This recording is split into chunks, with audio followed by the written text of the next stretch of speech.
Alors, on va reprendre et je pense que la deuxième session de cette table aura un peu les mêmes polarités, je pense, que la première, mais les déplacera probablement sur des polarités à la fois linguistiques et artistiques. Donc, je donne la parole immédiatement à Arafat Sadala et après, c'est Kapwani Kiwanga qui interviendra. Merci Lionel. Je te remercie pour ton invitation dans cet espace qui est une sorte de la colonie, mais en même temps une sorte de clairière. Et, donc, merci. Et avant de commencer, j'aimerais juste dire deux anecdotes qui sont comme ça liées, une liée à quelque chose de très autobiographique et une autre que je vais citer. Alors, la première anecdote, c'est qu'au Maroc, on étudie dans des écoles primaires en deux langues, en français et en arabe. Et le matin, moi je me rappelle, le matin, j'allais à l'école, on parlait français dans la classe, l'après-midi, on parlait arabe. Et ce qui m'a toujours touché, mais qui a touché l'esprit d'un enfant que j'étais, c'est que le matin, je disais « je suis », l'après-midi, je ne pouvais plus le dire. C'est-à-dire que je ne pouvais plus dire le verbe « être », « je suis ». Je disais tout simplement « ana ». Deuxième anecdote, je ne vais pas m'étaler. Non, d'autant que tu as 20 minutes, mais tu peux faire 20 minutes d'anecdote. Hein. Deuxième anecdote, c'est une lettre dans une lettre qu'a envoyée Hannah Arendt à Martin Heidegger. Dans cette lettre, elle lui dit « Mais dans l'hébreu, il n'y a pas le verbe être. Alors, qu'est-ce que tu en fais de l'ontologie fondamentale et de la question de l'être et tout ?» Et la réponse de Heidegger était lapidaire et très courte. Il dit « Oui, les Juifs ne disent pas l'être, mais ils le supposent. » Et je passe maintenant à ce que je veux présenter en gardant à l'esprit ces deux anecdotes. Alors,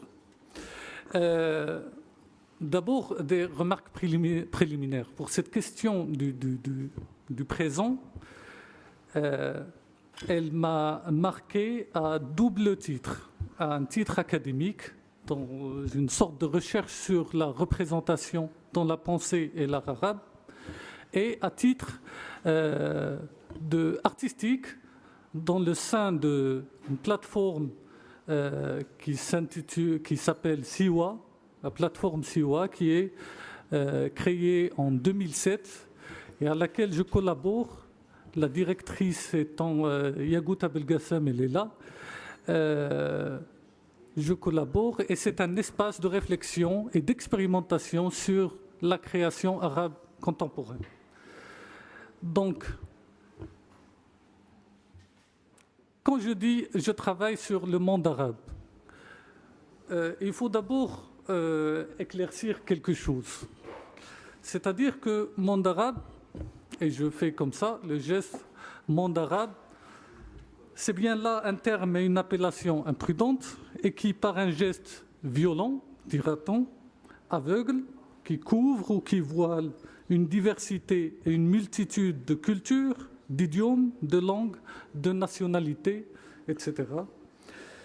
Mais derrière cet appel, derrière ce nom propre, il s'agit de penser et de faire un travail de mémoire et de deuil, mais aussi de pesée et de calcul économique de tout ce qui a construit depuis le début du XXe siècle, c'est-à-dire les mouvements nationalistes arabes, ce lien identitaire violent donc et injuste, mais aussi obscur et complexe, traversé par des ruptures et des brisures. Ce lien qu'on appelle l'arabe. Maintenant, on dira, comme Olivier l'a dit tout à l'heure à propos de l'Occident, je dirais, mais le monde arabe, ça n'existe pas. Et je dirais oui, ça n'existe pas. L'Europe aussi n'existe pas. L'Occident non plus. Seulement, c'est des entités qui n'existent pas, mais qui ont des effets sur le réel. et il s'agit de penser ses effets. Donc, l'arabe. L'arabe, c'est une langue artificielle et sacrée, renaissante, mort-vivante et réanimée artificiellement, mais porteuse d'un passé, c'est-à-dire surtout d'une promesse et d'un avenir. Une langue que personne ne prétend parler quotidiennement.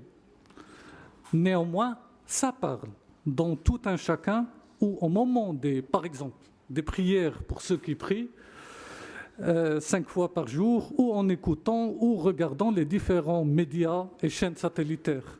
Et il faut souligner le rôle du réseau social et du média, enfin en tant que chaîne satellitaire, dans la propagation et dans l'effectuation, l'actualisation de cette langue, de la langue arabe. Donc ces chaînes satellitaires ont joué un rôle majeur dans les 3 dernières décennies ou 2 dernières décennies pour étendre et consacrer cette notion de monde arabe à travers l'utilisation de l'arabe dit classique. Comme si la langue ancienne et sacrée faisait retour à travers les machines télétechnologiques pour nous livrer un nous archaïque, nous imposer une identité collective porteuse d'une archive immémoriale. Et quand je dis langue arabe, je parle de ce qu'on appelle l'arabe classique ou l'arabe littéral. C'est l'arabe écrit mais non parlé. Car les Arabes parlent différents dialectes selon les régions. Cependant, ils restent soumis à cette langue sacrée et institutionnelle, sacrée, car on ne fait les prières qu'en cette langue qui est la langue du Coran. Et revenons juste un petit peu pour vous mettre, parce que c'est très difficile aussi de parler ici du présent en arabe sans mettre un peu... ou mettre dans un espace qui permet de comprendre de quoi il s'agit. Quand je dis arabe est une langue artificielle, c'est un artifice, il faut savoir que c'est une construction, l'arabe. C'est-à-dire qu'après une décision politique au IIe siècle de l'Hégire, et afin de préserver le Coran des lectures barbares, de ce qu'on appelle en arabe l'ajamiyya, c'est-à-dire les barbares, les lectures barbares du Coran, qui aliènent ce texte, dû à la conquête et conversion à l'islam de communautés non arabes, comme les Perses, les Coptes, etc., grammairiens et linguistes ont entrepris un grand projet de structurer une langue qu'on appellera l'arabe éloquent, al-arabiyya al-fusha. Cette langue qui sera désormais officielle et en même temps sacrée. Ce qui est intéressant, c'est de voir comment ces grammairiens ont procédé pour la construire. L'exemple de Farahidi, qui est un grammairien perse et qui est l'un des fondateurs de la grammaire arabe, nous donnera des éclairages. Cet encyclopédiste a suivi une méthode rigoureuse et mathématique. À partir de combinaisons de 2, 3, 4 et 5 lettres, il est allé chercher le sens de chaque mot constitué chez les Bédouins, nomades, chez les peuples arabes nomades. Au niveau de la structure grammaticale, Farahidi s'est référé d'abord au Coran, considéré comme le repère absolu. Donc, ce qui correspondait au Coran est juste, ce qui ne l'est pas est faux. Et puis, il s'est référé deuxièmement à la poésie arabe, en cherchant à en extraire le rythme et la métrique et à les appliquer aux structures grammaticales. Il va sans dire qu'il est allé chercher la poésie auprès des Bédouins. Ici, on doit s'arrêter un peu. Pourquoi aller chez les Bédouins? En fait, c'est une conviction profonde du citadin, et je dis citadin, rappelez-vous-en parce que c'est le même mot que présent, al-hadari. C'est une conviction profonde du citadin de la proximité du nomade, de la phénoménalité première, et donc de la langue, et donc de sa pureté. Conviction problématique qui a eu beaucoup de conséquences. mis à part la transformation de certains nomades considérés comme la référence en matière de la langue arabe et devant la demande qui augmente, en des vendeurs de paroles. Il y a des professionnels, des nomades professionnels qui commençaient à donner comme ça des combinaisons, à donner des sens à des... Mais aussi la construction d'une structure qui peut paraître figée et atemporelle et qui puise sa légitimité dans le texte du Coran et les paroles d'une partie de la société. Donc, c'est un artifice sacralisé et en même temps naturalisé, présenté comme naturel, qui devient la référence linguistique, même pour la création artistique, avec les interdits qu'il pose et les possibilités déterminées et donc programmées qu'il donne. C'est une langue sacrée artificielle qui nous... Et donc, c'est à partir de là que j'en viens à évoquer avec vous l'expérience du temps dans cette langue. Et pour le dire dès maintenant, là, il faut savoir que la langue arabe n'emploie pas le temps pour déterminer une action. C'est-à-dire les verbes qui sont des actions, il n'y a pas de verbes d'état en arabe. Les actions ne s'emploient pas dans un temps, ils s'emploient dans des modalités ou aspects différents. Il y en a 3, accompli, inaccompli et l'impératif.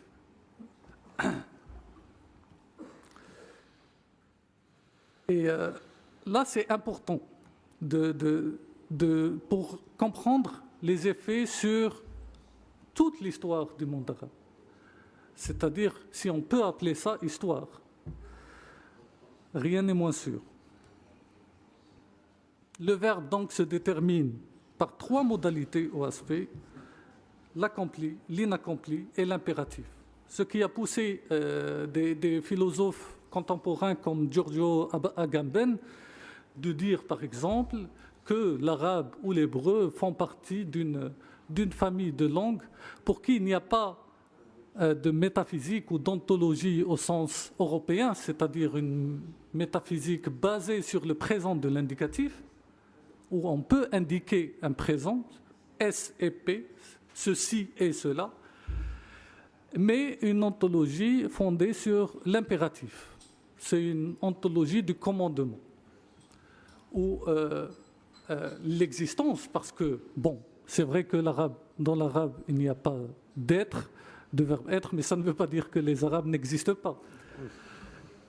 Et c'est-à-dire que cette existence répond à une autre modalité ontologique, selon Agamben toujours, sans qu'il la déplie plus, qui dit que c'est lié à une forme d'ontologie de l'impératif. Donc, puisque l'action se passe en dehors, bien que les signifiants du temps soient là dans la phrase, mais l'action soit elle-même se passe en dehors d'une temporalisation de l'action elle-même, on peut parler d'une sorte d'actualité sans présent ou d'actualisation sans présent. Et ça, c'est très important pour notre discussion autour du contemporain.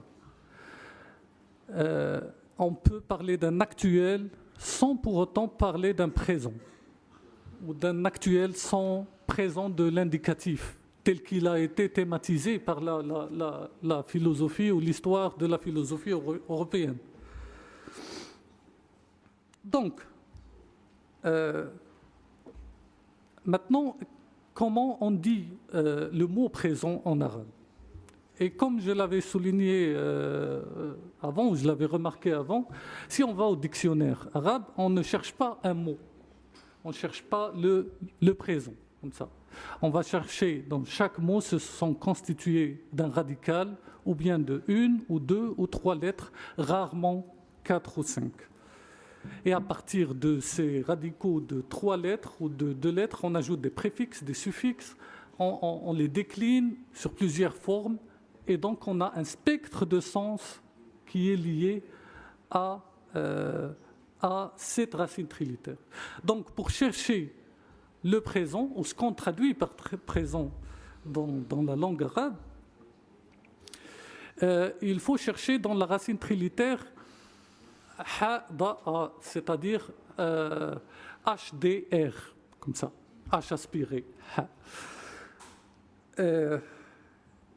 Et on va trouver un spectre de signification et parfois contradictoire, parfois un sens est très loin de l'autre, mais on peut les regrouper dans deux classes principales. D'abord, l'arrivée en tant qu'approche, venue, c'est-à-dire comme quelqu'un ou quelque chose qui est en train d'arriver, qui est en train de venir, de s'approcher. Ça, c'est la première classe, mais qui contient beaucoup de sens. Je ne vais pas m'attarder là-dessus. Et une deuxième classe de signification où la racine HDR renvoie à demeurer, habiter, et par extension, cité, civilisation. L'un des grands penseurs du monde arabe, qui s'appelle Ibn Khaldoun, a bien sûr travaillé sur cette transformation, enfin sa thèse principale, qui est la thèse de la transformation dans ce qu'il appelle la science ilm al-aman, c'est-à-dire, si on veut la traduire littéralement ou pour l'écouter plus, c'est la science de la colonie. C'est un peu ça. C'est la science d'ici. En fait. C'est la science de la colonie, c'est comment un mouvement social, un mouvement d'un peuple, d'une tribu, passe d'une vie nomade vers une vie citadine, par le biais d'une force qu'il appelle al-Asabiyya. Et justement, le passage de al-Badawa, c'est-à-dire la vie bédouine ou vie nomade, qui est la vie de guerrière, ça, vers al-Hadara, vers la cité, la civilisation, le présent, l'habitat en tant que présent, c'est ce qui pousse ou crée une sorte de déréliction de cette force elle-même al-Asabiyya. Bref, c'est très, très intéressant et je crois que s'il y a des post-colonial studies ou post-colonial studies, peut-être on peut dire que Ibn Khaldoun théorise une colonial studies. Comme ça, c'est comment on colonise. Mais pas dans le sens... bien sûr, il y a de la violence et il l'assume tout à fait, mais c'est aussi dans le sens de colérer, cultiver aussi et faire une culture, faire une civilisation.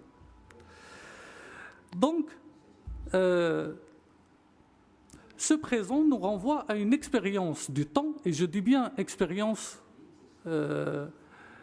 pour ne pas dire conception du temps, parce que jusqu'à maintenant, je ne veux pas employer le terme de conception du temps, parce que du moment qu'on parle de conception du temps, c'est cuit. C'est trop tard.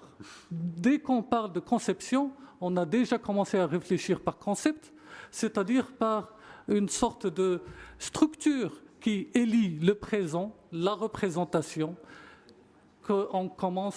qui va nous permettre de saisir les autres.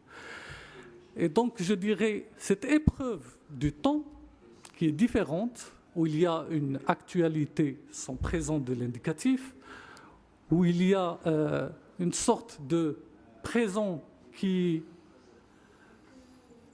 lié à une sorte de demeure d'arrivée ou d'approche, c'est ce qui explique beaucoup de problématiques qui se posent jusqu'à maintenant dans le monde arabe au niveau artistique, par exemple. C'est-à-dire, et philosophique. C'est-à-dire qu'à un certain moment, et ça c'était une des questions que je me suis posée, et à partir des travaux dans Siwa, dans cette plateforme-là, c'est une plateforme où il y a de l'expérimentation artistique. surtout en théâtre, avec des artistes, entre des artistes arabes, surtout irakiens, tunisiens, et des artistes européens et français notamment. Une des questions qui se posait à moi d'un point de vue théorique et que je voyais aussi se développer d'un point de vue pratique et de création artistique, c'est que les Arabes, par exemple, ils connaissaient la philosophie grecque. Ils ont traduit la philosophie grecque dès le IXe siècle. Ils ont traduit même la poétique d'Aristote. Et pourtant, la première pièce théâtrale jouée dans le monde arabe, dans cette ère qui parle l'arabe, c'est en 1849. Ça pose quand même question. C'est-à-dire, qu'est-ce qui fait que, bon, on connaisse quand même, on importe, on s'approprie l'héritage grec sans pour autant prendre avec lui quelque chose, un élément fondateur et fondamental de la cité grecque qu'est le théâtre. Ce qui est encore plus intéressant, c'est la traduction d'Aristote, de la poétique d'Aristote, qui parle justement de tragédie, de comédie. On a traduit tragédie par poésie de l'éloge, élégie. Et on a complètement laissé de côté toute la question scénique, toute la question de la représentation, justement, scénique. Ça pose question. Et c'est au moment, avec l'arrivée du colonialisme, c'est-à-dire avec une arrivée violente, guerrière de l'Europe, que finalement le théâtre est passé. Eh bien, cette question, pour moi, est liée tout d'abord à ce dispositif dans une langue qui permet ou pas de s'approprier de la langue de l'autre une certaine expérience. En ce qui concerne l'arabe, le fait qu'il n'y a pas eu de théâtre, et je vais très vite là parce que je n'ai pas beaucoup de temps. Ouais, tu as 2 ou 3 minutes en fait. C'est ça, à ça que tu pensais dans pas beaucoup de temps? Oui. C'est-à-dire que si l'arabe n'a pas accueilli le théâtre, c'est qu'il y a une disposition dans la langue arabe qui ne permet pas la représentation. Au-delà de la question de l'interdit, de la représentation par l'islam ou pas, parce que pour moi c'est une fausse question. C'est-à-dire que, et c'est là où j'en viens venir, où je veux en venir, c'est-à-dire que il n'y a pas de possibilité d'indication de la présence, d'indiquer cette présence. Et cette possibilité-là, c'est ce qui a créé tout un rapport à l'autre, à l'Europe, qui ne passe pas par la représentation, qui passe par autre chose. Cette autre chose crée d'autres visions possibles, d'autres modalités de création possibles.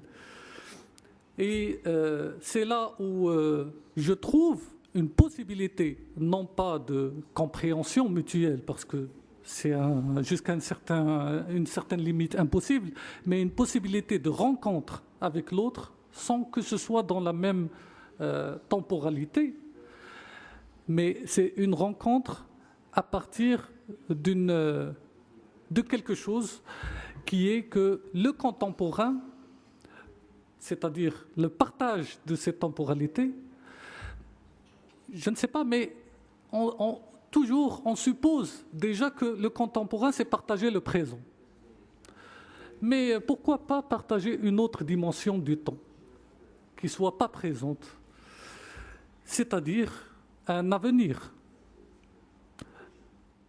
et que le contemporain soit plutôt du côté d'un partage d'un avenir, plutôt que partager un présent, et un présent augmenté, un présent indiqué. Je dis ça parce que voir en arabe, nada, le verbe regarder, c'est le même mot pour attendre. C'est-à-dire, cette question de l'indication qui est en Europe, dans l'histoire européenne, a été toujours compris. Le point de vue, c'est d'abord un point de vue qui voit quelque chose d'établi là, qui pose quelque chose devant soi,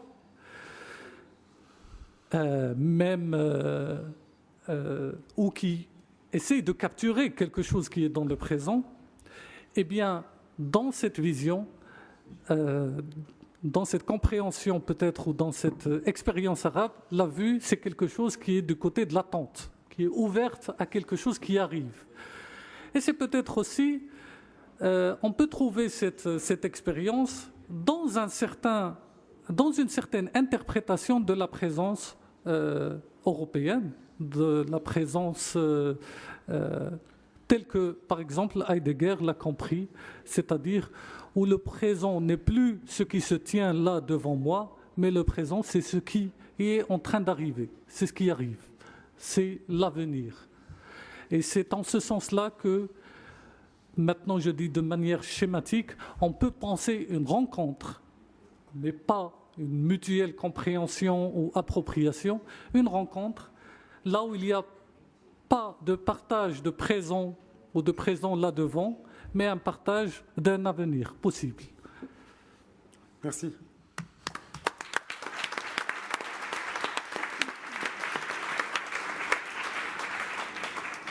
Je propose qu'on donne la parole à Kapwani et comme ça on fait le temps de discussion collectivement par la suite. Donc Kapwani Kimwanga. Merci. Bonsoir, bonjour, c'est bonsoir je crois. Donc ça va être assez simple mon intervention, j'ai un peu parlé peut-être des thématiques principales, c'est vraiment une question d'incorporation, comment le corps ou des corps vont comprendre ou reconstruire le now, le présent. Je vais parler de 2 boulots que j'avais fait assez récemment, comme exemple de comment j'essaie de jouer et de lutter avec ces questions de temps, parce que ça vient souvent dans mon travail. Ces 3 temps coupés par mon éducation occidentale, passé, présent, futur. Je commencerai avec une installation que j'ai faite en 2013 à Maji Maji, qui était montrée ici à Paris. Une installation qui prend le point de départ un événement historique qui a eu lieu en Tanzanie entre 1905 et 1907. Et ça, c'est la guerre de Maji Maji, un des plus gros soulèvements, toujours pas assez forte, mieux comme ça, un des plus gros soulèvements de peuples africains contre les colons de cette époque, de ce qui est maintenant le Tanzanie. Et les colons de ce moment-là, c'était les Allemands. Donc cet événement était assez important pour moi d'avoir appris, d'abord par une histoire qui était racontée par mon père, que j'ai pas très fait attention. Et après, j'ai rencontré des choses écrites, des articles par les historiens, des écologistes par rapport à cette guerre. Et de moment, il y a une connexion qui se fait. D'abord par une parole, un moment très vécu dans le corps où j'étais avec mon père, je regardais le paysage de son village natal. Ça a enregistré quelque part en moi cette histoire de mon père. Mais je n'ai pas trop prêté attention. Mais plus tard, en lisant les livres dans une bibliothèque, c'était revenu. C'était une expérience physique aussi. Donc c'était un point de départ pour cette recherche sur les guerres Maji Maji. Et il y a une figure, quand je parle de cette présent, passé et futur, qui se rejoint dans cet événement historique, parce qu'il y avait une guérisseur traditionnelle qui s'appelle Kinjekitile, qui habitait dans un village dans le sud de la Tanzanie, qui a eu une vision, qui est tombée en transe, qui était possédée par un esprit d'ailleurs, et qui a commencé à prophétiser, à dire qu'il faut qu'on se réunisse ensemble, il faut qu'on se lutte contre les colons.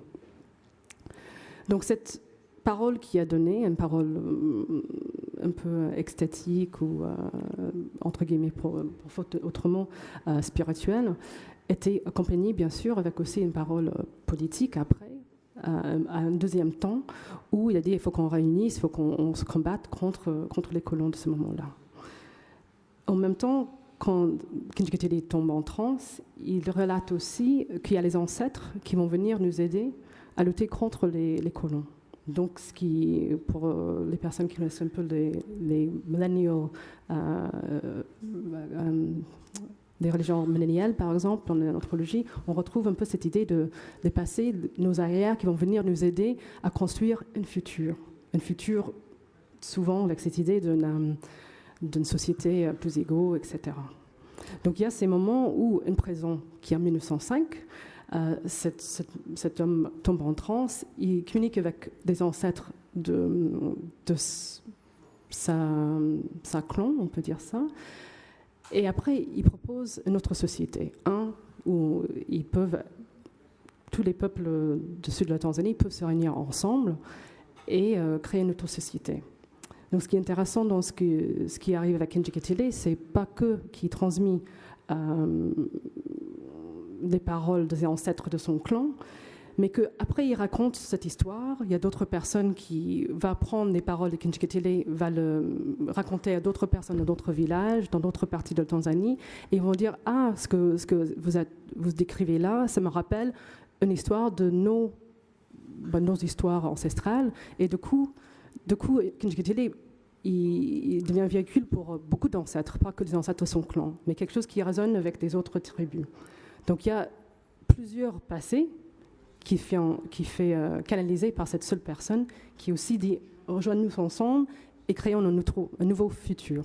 Donc ce moment présent, 1905, dessine avec beaucoup d'autres peuples pour lutter pour une nouvelle société en Tanzanie. L'histoire nous dit que voilà, la tentative n'était pas avec beaucoup de succès. Il y a beaucoup de morts sur le côté tanzanien, ou à cette époque-là, ce n'était pas la Tanzanie, mais africain. Mais il y avait quand même quelque chose là que je trouve assez intéressant, qu'on retrouve dans votre histoire francophone aussi, en Haïti, où les moments atemporels, comme j'ai évoqué tout à l'heure, de moments rituels ou spirituels, soit véhicule après à des mouvements politiques pour créer une future qui, on le voit soit dans les visions, on le voit dans nos désirs, mais qui ne sont pas encore. Et qui existe dans une temporalité aussi parallèle, et qui rejoint aussi un commentaire que quelqu'un de le public avait évoqué avec Jonas Fabienne de Time and the Other, où on va pousser contre notre temporalité qui est quelque chose imposé par l'anthropologie, où l'autre est sans temps et hors temps, qui restera pas touché par l'histoire ni certains projets modernes. On va reprendre cette atemporalité, pour moi, dans ma façon de voir les choses, cette partie de ce moment sans temps, et approprié pour construire une nouvelle chose. Ça devient une façon d'imaginer et physiquement travailler un avenir. Donc ça, c'est un des travaux sur lesquels j'ai travaillé sur Maji Maji, sur une histoire réelle de la Tanzanie de 1905 à 7. Et j'aimerais maintenant vous parler d'un autre projet où vous qui serez ici à 20h, vous allez voir le dernier chapitre d'une trilogie de conférences-performances que j'ai commencé en 1911. 1911. Oui, non, 2011. Et du coup, parce que là, je fais cette intervention spécifiquement parce que je joue beaucoup avec le temps. Donc, dans cette série de conférences-performances, je suis l'anthropologue de futur. Dans ce moment-là, de 2200 et quelques. Et je reprends un peu les bases de ce qu'était l'afrofuturisme. Je pense que la plupart de vous dans la salle savent ce que c'est plus ou moins, mais pour faire vite, moi je situe ça vraiment dans un phénomène américain, afro-américain, une réponse un peu d'une subjectivité noire en face du développement technologique et l'exploration spatiale des années 60. Après, on peut faire une définition beaucoup plus grande et large, mais qui touche à plein de phénomènes culturels différents, musique, art, etc., littérature. Donc je prends cette point de départ, l'afrofuturisme, pour un peu miner ou de revoir des archives du passé, de notre présent. Et j'imagine un futur qui a le point de départ une agence spatiale africaine, donc panafricain. Donc je vais revoir plusieurs vieux, pas vieux, des idéologies du passé, et je le projette dans un futur pour qu'on puisse aussi regarder notre maintenant avec une distance que je pense est importante pour pouvoir vraiment le toucher d'une manière politique, mais une politique qui n'est pas forcément dans le matériel maintenant, mais cette politique qui nous est importante pour moi, pour imaginer, spéculer vers quelque chose qui pour moi rejoint dans cette idée d'atemporel, un moment qui est hors de le maintenant, pour créer ces espaces qui sont libres, ces petits états marrons, si on veut, de rejoindre ce qu'a dit Olivier, ces petits moments où on peut sortir de le présent pour imaginer, et les contraintes de présent, en disant mais si on travaille maintenant, on va juste être dans cette l'odeur de nos maintenant, et proposer un nouveau moment de réflexion où tout est possible. Donc dans cette série de conférences performances, je travaille un peu là sur cette idée.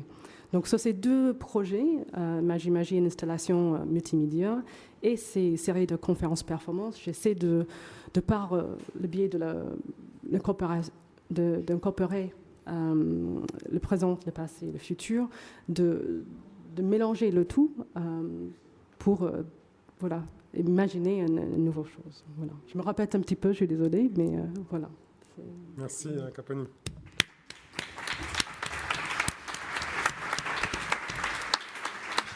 Il y a quelque chose qui t'a blessé, Olivier, ou il y a quelque chose qui t'a blessé, que tu t'envoles? Bon, merci Olivier, à très bientôt.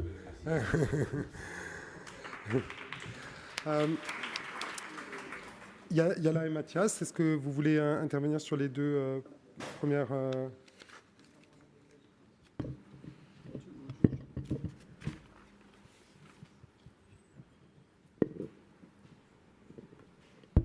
Oui, j'ai commencé par une question à Rafat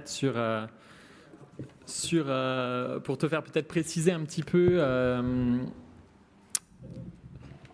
ce qui m'a semblé être, mais corrige-moi si je me trompe, pour le coup, une forme un peu peut-être trop prononcée de déterminisme linguistique quand tu traces une causalité entre ce que fait la langue arabe et ensuite des pratiques culturelles ou sociales. Est-ce qu'on peut, en gros la question c'est si on travaille sur la langue, son fonctionnement, sa grammaire, son lexique, est-ce qu'il ne faut pas non plus aussi lire la grammaire des langues comme de la poésie, comme de la fiction, c'est-à-dire comme des imaginaires qui ne produisent pas des effets directs dans les pratiques? Voilà, la langue, ça suffit pas en fait pour même la grammaire des langues. C'est pas le seul. Alors moi, évidemment, j'ai fait ça aussi dans ma présentation, hein, mais du coup là, je me fais moi-même un peu l'avocat du diable. C'est-à-dire qu'on peut pas non plus penser la langue sans d'autres interactions sociales et sans un imaginaire linguistique. Et ces imaginaires, ils sont justement en décalage avec le fonctionnement grammatical des langues. Bien sûr. C'est-à-dire que pour la langue, je dirais ce qui est plutôt dangereux, parfois, c'est de réduire la langue à sa grammaire. Car la langue, c'est d'abord, je crois, c'est d'abord une création poétique. C'est-à-dire que, et dans ce sens-là, oui, bien sûr, c'est la langue qui permet aussi l'imaginaire de créer tout ça. Et c'est à partir de ces déterminismes qu'on peut créer aussi. À partir de certaines lois ou certaines règles posées par des poèmes fondateurs, des textes fondateurs, un certain style ou une certaine tonalité, qui s'imposent comme des destinées, disons, qui s'imposent comme une sorte de destination qui va déterminer. Mais cette détermination ne veut pas dire que on est coincé. Ça veut dire juste qu'on peut créer à partir de cette tonalité-là. C'est-à-dire, au sens aussi de la limite, ce n'est pas ce qui arrête la création, mais ce qui lui permet de commencer. Enfin, moi, je crois que la contrainte, c'est un moyen de créer et non pas l'inverse. C'est quelque chose qui, si on le conçoit comme le déterminisme qui arrête, alors rien ne se passe. Mais si on considère la contrainte comme moyen de création, alors c'est ce qui se passe tout le temps. C'est toutes les créations poétiques, artistiques, imaginaires, ou même de politique, ou de loi. Voilà.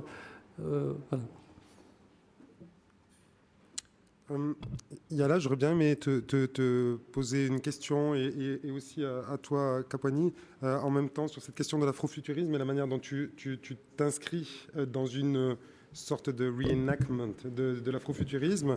Est-ce que vous voyez de reenactment, on rejoue cet afrofuturisme? Ouais.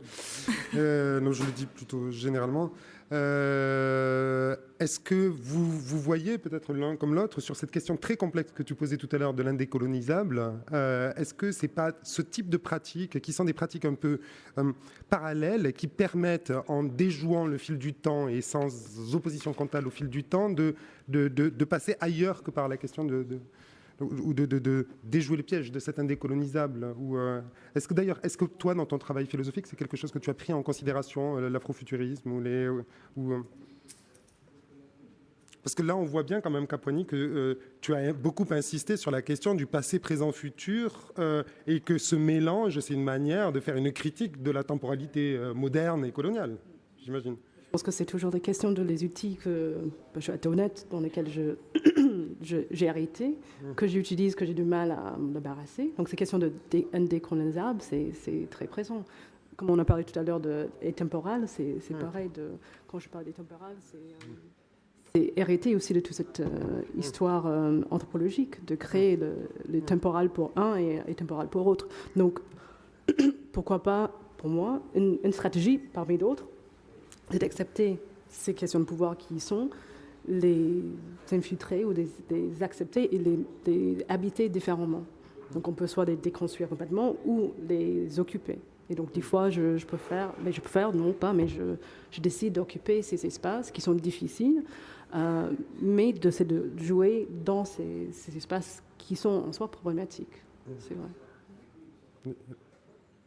Cette question d'occuper les espaces de pouvoir dans mon travail, je la retrouve aussi, mais à partir d'un biais qui va vous hérisser les poils, au sens où c'est d'abord parti de la reconsidération de la pensée de Carl Schmitt, pardon. Et d'une réflexion sur la question du théologico-politique et aussi d'un ensemble de relectures qu'on va retrouver dans les écrits postcoloniaux, de relecture de Heidegger, d'essayer de recomprendre ce que sont les luttes subalternes et le sort qui était fait à la question du religieux, en fait, dans ces luttes. Et en repartant de toute cette question, ce qui m'intéressait, c'était justement de réoccuper justement des espaces de pouvoir à partir des réécritures, je dirais, mineures, non européennes, non eurocentrées, des christianismes et leur reprise.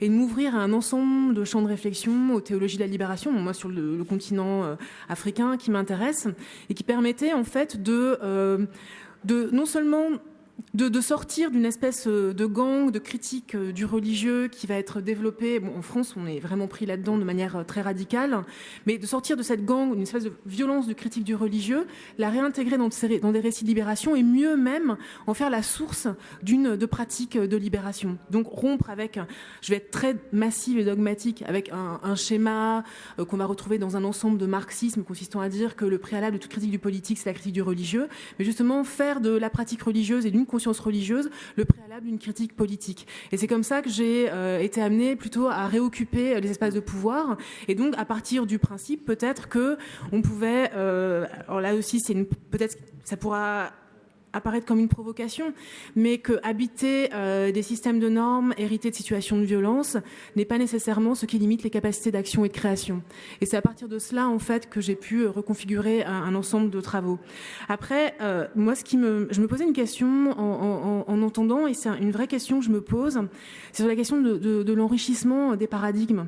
Donc on parlait de la question de la philosophie, on parlait du droit à la traduction, du droit au dictionnaire, mais ce qui me gêne par moments dans toutes les réflexions auxquelles on est parfois confronté dans la décolonisation, c'est que j'ai l'impression qu'il s'agit parfois d'essayer de voir comment justement les paradigmes, et ça rejoint la question de l'occupation d'espaces de pouvoir, comment il s'agit d'enrichir des paradigmes préconstitués. C'est-à-dire s'autoriser, tout d'un coup, on a un dictionnaire européen, et donc maintenant on va construire un dictionnaire en langue bantoue, et puis c'est génial, on va ériger la langue bantoue en langue première, et à partir de là, on autorisera les Européens à venir. C'est comme une espèce de jeu, et qui consiste finalement à toujours reproduire le même geste, à savoir celui d'une exotisation pour rechercher quoi ? La nouveauté. Comme si finalement, du geste de décolonisation, on attendait, à partir d'une perspective qui reste, elle, pour le coup, hégémonique, à essayer de reproduire ce qui reste, après tout, un projet moderne, réenrichir des paradigmes, reproduire de la nouveauté, parce qu'on a l'impression que nos paradigmes sont épuisés.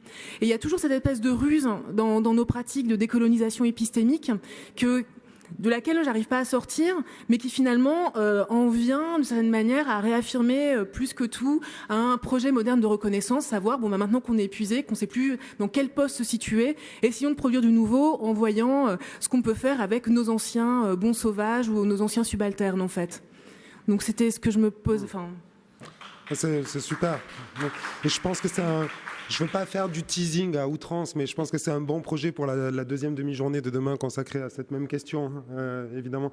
On a peu de temps et je propose d'ouvrir quand même à 2 ou 3 questions dans la salle avant de faire la pause goûter.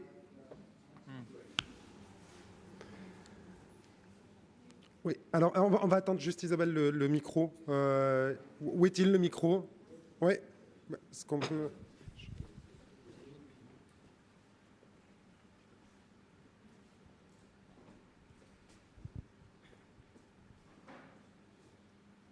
Oui, merci à vous 3.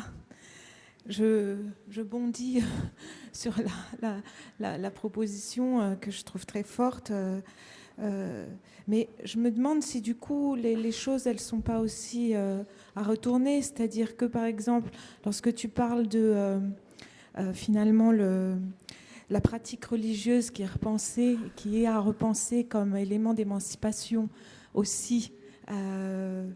Comme préalable d'une politique, là aussi on peut dire qu'il y a un enrichissement d'un paradigme. C'est-à-dire que là aussi il s'agit d'enrichir ce paradigme religieux fortement, de le repenser, la question de la trans dont on a parlé aussi, et donc enrichir le paradigme, ça, pour moi c'est pas en soi mauvais, c'est ça que je veux dire. Alors j'ai l'impression que tu le traces et l'enrichissement du paradigme religieux dans le contexte que tu évoquais, il n'est pas exotisation forcément. Enfin, je sais pas, il y a quelque chose là qui, si tu peux développer. En fait, c'était vraiment une remarque liée aussi aux impasses que je rencontre. Donc c'est vraiment humble au sens où je ne sais pas toujours ce qu'on fait effectivement quand on prétend décoloniser sur le plan épistémique, et je ne sais pas toujours ce qu'on fait dans la mesure où ça relève souvent d'une injonction qui vise à casser, etc., à sortir peut-être des paradigmes de la modernité, mais précisément pour réalimenter, nourrir à nouveau un projet fondamentalement structuré autour d'une conception fondamentalement moderne de la temporalité, à savoir on est en recherche constante de nouveau en fait. Et donc moi j'ai pas de problème, parce que je pense précisément que ce que je fais en philosophie, ce n'est que réciter, je ne crée rien. Et donc j'ai accepté que je récitais, j'ai accepté que je continuais, que je prolongeais, j'enrichis peut-être à la marge un paradigme, je ne sais pas, mais j'ai accepté que il y avait un fond indécolonisable. Et c'est aussi à partir de ce fond-là que j'arrive à considérer que je travaille beaucoup sur un théologien précis qui s'appelle Jean-Marc Ella, que être un théologien africain de la libération, c'est pas être victime d'un syndrome de Stockholm, c'est-à-dire avoir trop aimé les langages religieux de ceux qui à un moment nous ont opprimés. Et j'accepte ce fond-là, en fait. Donc, il ne s'agit pas de dire si les choses sont... Je ne suis pas dans une axiologie en disant ceci est bien, ceci est mal, il ne faut pas enrichir des paradigmes, mais je réfléchis simplement à ce que je prétends faire ou à ce que je ne fais effectivement pas quand je crois que j'effectue un geste de décolonisation épistémique. Et dans ce que je fais, si je regarde pratiquement, je ne fais que éclater des géographies et me dire, tiens, comment, je ne sais pas, tel auteur ou autre enrichit le paradigme de la philosophie, le déplace ou autre, mais je ne suis pas sûre de faire forcément autre chose, en fait. C'est déjà beaucoup, je pense, parce on est quand même dans des formes d'arrogance épistémique qu'il faut casser. Ça, on a un vrai projet politique au sein des universités et au sein de nos représentations du savoir, mais je ne pense pas faire plus, en fait. Et à chaque fois, dans ce que je fais, ou peut-être dans ce qu'on fait, je ne sais pas, et là, c'est vraiment une discussion, une vraie discussion, je ne remets pas en cause le paradigme, justement, je ne remets pas en cause la structure temporelle de la modernité, consistant à dire on enrichit en produisant du nouveau, en fait, et en recherchant du nouveau. C'est tout ce que je voulais dire, en fait. Une dernière question, peut-être. Oui, est-ce que... je peux amener le micro.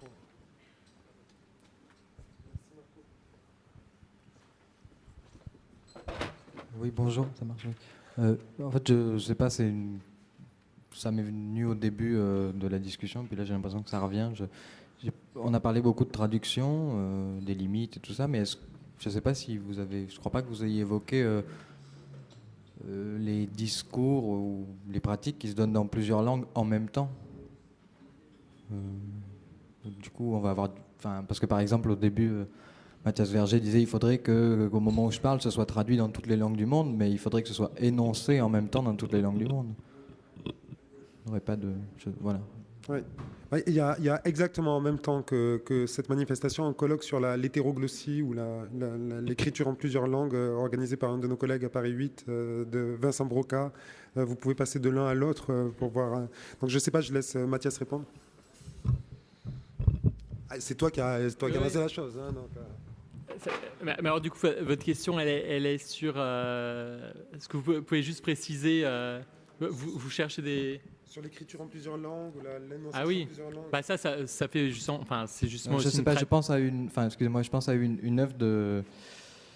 son nom m'échappe. Manrique, qui est un écrivain mexicain qui vit aux États-Unis et qui a fait une intervention sur les trois versions, enfin les deux, mais elles sont en trois, versions du traité de libre-échange nord-américain, qui en fait est écrit en français, en espagnol et en anglais, puisque ce sont les trois langues officielles des trois pays signataires. Donc il a fait une intervention dessus avec un livre qui se retourne et en mettant en gras certains mots, à la fois sur l'anglais et sur l'espagnol, qui ne sont pas les mêmes mots. Et en fait, ce qu'il veut montrer aussi, c'est qu'on a un texte qui se donne dans plusieurs langues en même temps et qui ne veut pas dire la même chose en même temps, mais qui pourtant a la même valeur en même temps. Et ce n'est pas de la traduction. Voilà, c'est juste... j'ai du mal à préciser, mais... Je crois que c'est ce que voulait dire aussi Mathias tout à l'heure, c'est-à-dire qu'effectivement, il y a presque tous nos mots, d'une certaine manière, sont un peu intraduisibles et que now, présent, Gegenwart, etc., disent pas exactement les mêmes choses, ne sont pas porteurs de toute façon des mêmes... et que quand on traduit Dictionary of Now par Dictionnaire du présent, je prends cet exemple, ça ne dit pas exactement la même chose. Hein, et donc ça, c'est évidemment. J'imagine que c'est un peu ça que vous voulez dire. Je vais laisser sur ce nuage d'interrogation un petit peu et de perplexité.